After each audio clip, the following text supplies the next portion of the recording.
Hi everyone, and welcome to today's card creation for the Trinity stamps. I'm going to be using the Bouquet of Hope stamp set and coordinating dies. I've got some watercolor cardstock in my mini Misty here, and I'm going to stamp this large image. I'm going to be using Ultra New Crisp ink in permanent black. I'm loving this. The detail, it leaves really good detail, really good for watercoloring. I especially love using it for when I'm using a smooth cardstock. I find it really stamps really well, and I haven't had any trouble to date. Plus I'm going to be using the Ultra New watercolors, so I thought it goes hand in hand. Now, making sure I'm pressing, because there's a lot of details, I'm pressing quite heavily, making sure I'm capturing as much of that detail as I can. I am going to double stamp it, as I just feel like I wanted that image to really be more darker, much more darker. Now, just because I used my mini Misty and I had the magnets in place, I found that this didn't shift, so I was able to get a really good crisp clean image without having to fiddle around too much at all with the placement.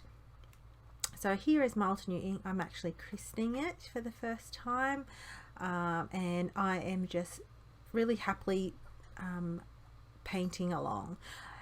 I'm going to be using colors that kind of coordinate, well, as close as possible to the Pink Fresh Studio paper collection. This is the Simple and Sweet paper collection that I'll be playing with in my card, and I'm just really loving the softness of these beautiful colors in the papers. So I coordinated it as much as I could with coloring my image and my ink selection.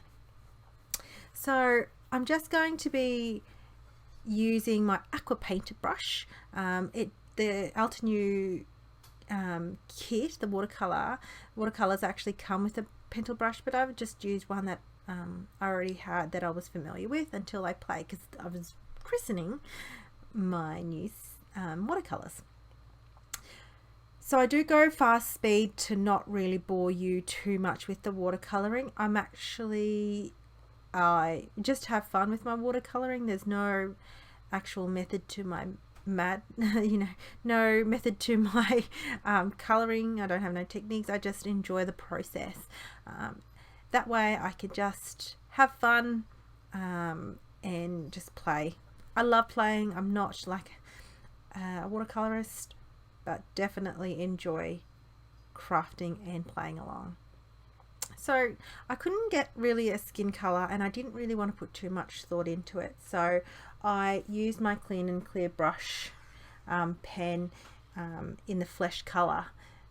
That way I didn't have to put too much effort into it. So all I did was scribble that onto my glass mat to the side, and I just picked up the color from color with my aqua brush. So I just colored the skin in, keeping her fairly pale. I kind of wanted to keep this image as soft as possible. As I said, not putting too much effort into it.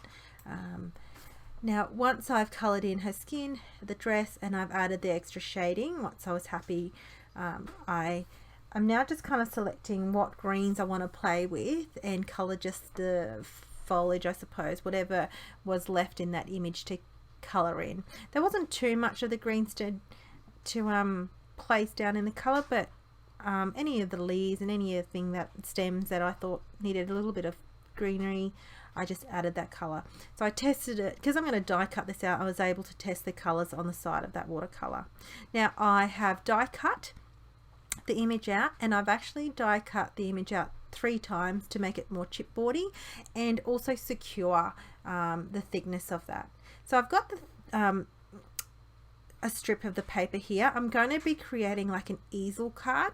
All it is a 5.5 inch by 11, and so the front square panel is at 5 by 5, and then I've just scored it in the middle or close to, and then adhering these panels down.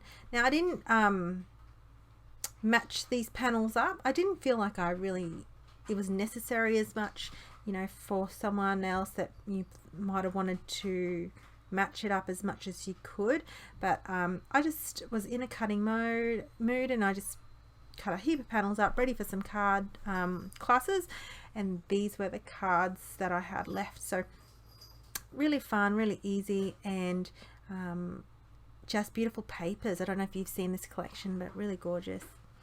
And then once I've adhered those out, because it's going to be an easel, it's not going to matter as much whether those panels really match. And I'm going to foam adhere this down. You can see how I've layered the actual die cut there, that it is quite thick to play with, which is great. I like to keep it as sturdy as possible, especially if it's an interactive card like this. Now I'm going to be stamping the sentiment from the same stamp set. It says, if friends were flowers, I'd pick you. I'm going to be stamping that on a rectangle die here, like it's a strip, and then with Twilight ink from Catherine Pooler, I'm going to stamp this image, this sentiment. This grey tone really goes and coordinates well with this paper, so I thought it was perfect. And I'm going to adhere this directly down with the tape runner. I was thinking about the foam, but I found that it stood well and anchored well enough that it hooked onto it, so I didn't feel like I needed to add that extra lift. So I was happy enough, and it was catching enough for this easel card to work. So you can see here how it's hard to do it when you're facing down, but you can see that it can anchor onto it. I thought I was finished, but I wanted to make this shimmer a little bit more, so I've got my Spectrum Noir in the clear, and I'm just going to add it to some of the daisies. I'm not being perfect and I'm putting it on all of it. I just felt like I needed to add that extra shimmer. Now, one more detail I am going to do on this card as well is I've got a Sharpie marker. It's a permanent white, it's very opaque white. I love it. And I'm going to add some extra details to the dress as well. And that's straight after I finish with this. And all I'm doing is adding some extra dots, just as I said, some extra detail to the dress, not being too finicky. Just felt like adding some detail. Now it is hard to see because my hand's in the road, and I will show a close-up at the end of the video as well. And I go over it a couple of times. I wanted that opaque. I found that when using watercolor cardstock, it sinks really well in, but I really kind of still wanted that more opaque look, so I did go over the dots twice.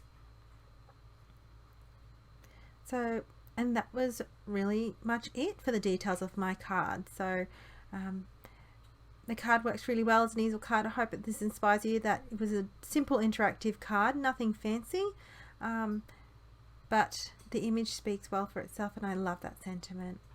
So thanks for watching, and I hope to see you again next week. See you later.